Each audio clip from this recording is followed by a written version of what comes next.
What's going on, guys? Hope you're all doing well. Now for today's video, I wanted to talk about the new trailer that just came out for Transformers Rise of the Beasts, the 7th movie in the long-running Transformers series, and one that I actually have a little bit of interest in seeing, believe it or not. You know, the funny thing about the Transformers movies is that the very first film that came out in 2007 was actually a pretty popular hit that caught some people off guard because it still had a little bit of that classic Steven Spielberg magic. I actually always thought of it as kind of like a modern Back to the Future in a way. I know that sounds weird, but stay with me here. Even though I will agree, it's very different because it was directed by Michael Bay, who channeled some of his Armageddon or rock attributes into the style of that movie that, you know, it eventually became something completely different. But as the series went on, they kind of got a poor reputation with those sequels, except for Bumblebee, which a lot of people on the internet enjoyed, but in the real world, it made like significantly less money than most of the others. I get that it went back to basics in a 1980s kind of way, and I thought it was a fine film, but there's something to be said about them making it way too E.T. the extraterrestrial, or just PG in tone, you know, in relation to what had come before. A whole series of fans that grew up with those crazy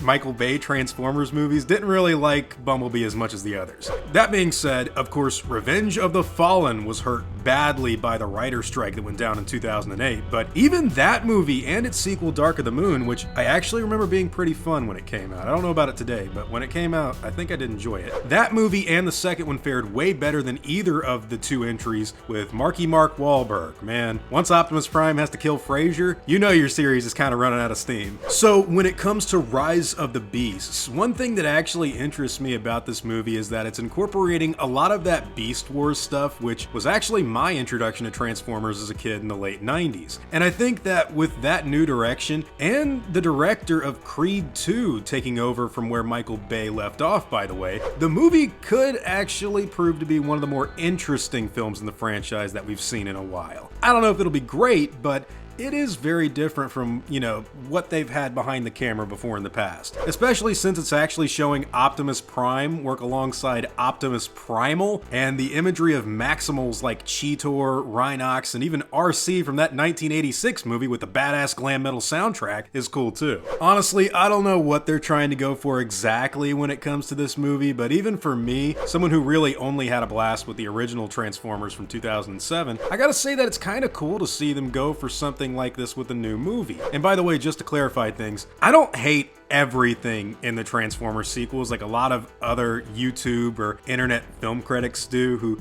seem to get a real kick out of acting like they're more intelligent or well-traveled than the target audience of a franchise about cars turning into robots. I mean, what do you expect? But I will admit that you can really tell how badly the writer's strike hurt Revenge of the Fallen with its clunky storytelling and goofy humor, and even when you get to parts 4 and 5, things are really outlandish and nonsensical, as well as overlong with the Mark Wahlberg entries. At that point, even dinosaurs couldn't bring me back. I know they had a T-Rex, but whatever. Speaking of which, I wonder if they're going to incorporate other cameos from guys like Tyrannosaurus Rex Megatron or the Velociraptor Dinobot from the 90s show, which is clearly inspired by Jurassic Park. I always thought that stuff was awesome. It looks like the film may actually be more of a merge between the live-action series that Michael Bay started and just characters and ideas from that 1990s sequel series, but we're gonna have to wait and see. The basic plot of the movie says that, quote, in 1994, a pair of archaeologists from Brooklyn come into an ancient conflict through a globe-trotting adventure that ties in with 3 factions of Transformers: the Maximals,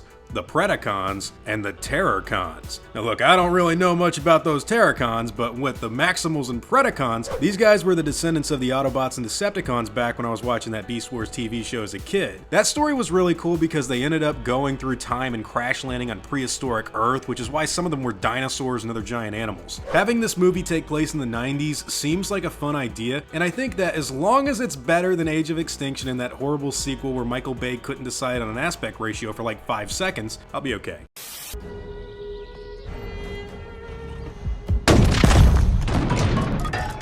We have guests! So looking into the cast, it looks like Ron Perlman is going to be Optimus Primal, Peter Dinklage is Scourge, a trophy hunter transformer. How original. Pete Davidson is Mirage for some reason. Michelle Yeoh is Airraiser. Oh, no shit, okay. Also, Cheetor, Rhinox, and Wheeljack, but no Grimlock. That's a strike against you movie. Interestingly though, it looks like they even got the guy that voiced Depth Charge, that heavy metal stingray in the Beast Wars TV show, only this time he's apparently Rhinox. That's pretty cool. Other than that, like I said before, Stephen Caple Jr. is directing the movie after his work on Creed 2, which I really enjoyed. Creed and Creed 2 are probably some of the better legacy sequels that we got out of the last 10 years. And apparently this movie is trying to emulate the tone and look of Terminator 2 Judgment Day?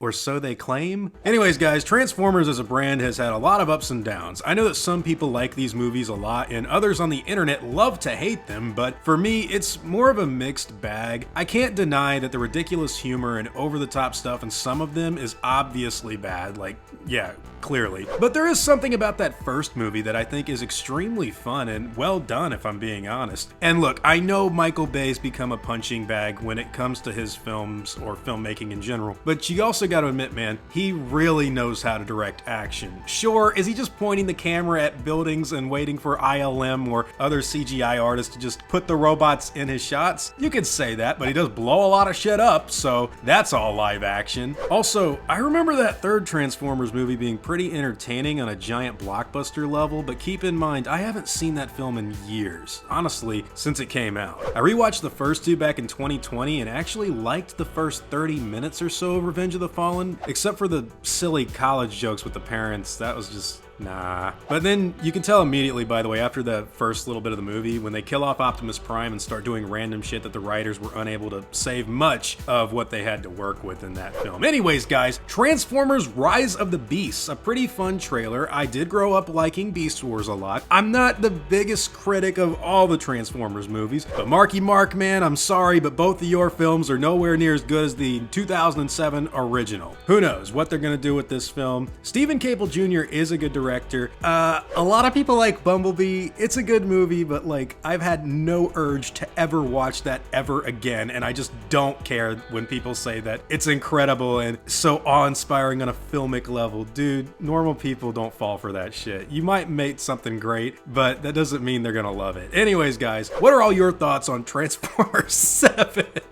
They made a lot of these. Tell me what you're expecting of it in the comments down below.